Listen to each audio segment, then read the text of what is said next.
I can say that this was the most comprehensive study of global climate inequality ever undertaken. And as you mentioned, it was with the Stockholm Institute, a very reputable institute, as a partner with Oxfam. And I think what it shows is, as you mentioned, the richest 1% were responsible for 16% of global consumption emissions in 2019. And I think that's a clear sign that there is a connection between the world's super rich and the climate emergency that we're all facing and we're all dealing with. And I think that's a stronger sign than ever that we need the super rich and big polluters to start paying a fair share towards tackling this problem, so that we can both all benefit from the opportunities of a green climate transition and the green jobs that will come with it, and also be protected from the worst impacts of extreme weather that we're seeing more and more of around the world.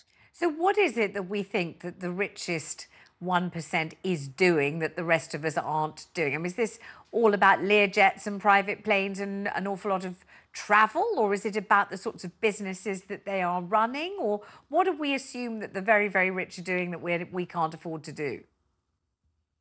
Yeah, I think a lot of it is to do with a very high carbon lifestyle that comes with the way of life of a lot of the richest people on this planet. So, for example, the report today talked about 7 tons of carbon emissions coming every year from the huge yacht that Jeff Bezos has.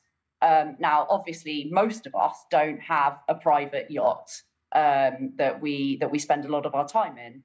And I think that, unfortunately, the super rich, and it doesn't necessarily have to be the case, but a lot of the time, the super rich end up consuming a lot more emissions due to their lifestyle with jets, private jets, yachts, and also a lot of their investment practices. That means that a lot of their money is being ploughed into more investments in, for example, fossil fuel infrastructure, which we know we need to phase out of to stop the climate emergency. So we really do need the super rich to pay their fair share through wealth taxes, and also to reduce their consumption of emission by changing some of their lifestyle practices as well. But that seems a very difficult one to implement, doesn't it? I mean, if you're not super rich and you decide that you will, one of the things you really love is to drive a certain kind of car, and you save up or whatever it is, and you get the car and you get to drive it, or you buy a third-hand power boat, a small one, and you whiz round a few reservoirs because that's what you can afford to do and that's what you've decided to spend your money on. Nobody would believe for a million years that you should try to stop somebody doing what they're free to do within the law, provided they paid all their taxes and they've cleaned their teeth and they've been nice to their mother. They're allowed to drive a fast car if they want to, and they're allowed to drive a boat if they want to. You can't, I don't suppose, legislate for the super rich in a way that you wouldn't dream of legislating to restrict the movements or choices of the less wealthy, can you? Well, let's be clear. First of all, we are talking about the billionaires and the millionaires. That is the minority of people. We're not talking about hardworking families who go to work every day, work really hard, and are entitled to have a holiday or treat themselves with some of the things they buy. That's not what we're talking about. We're talking about excessive consumption through things like flying in private jets and yachts, which most people don't have access to.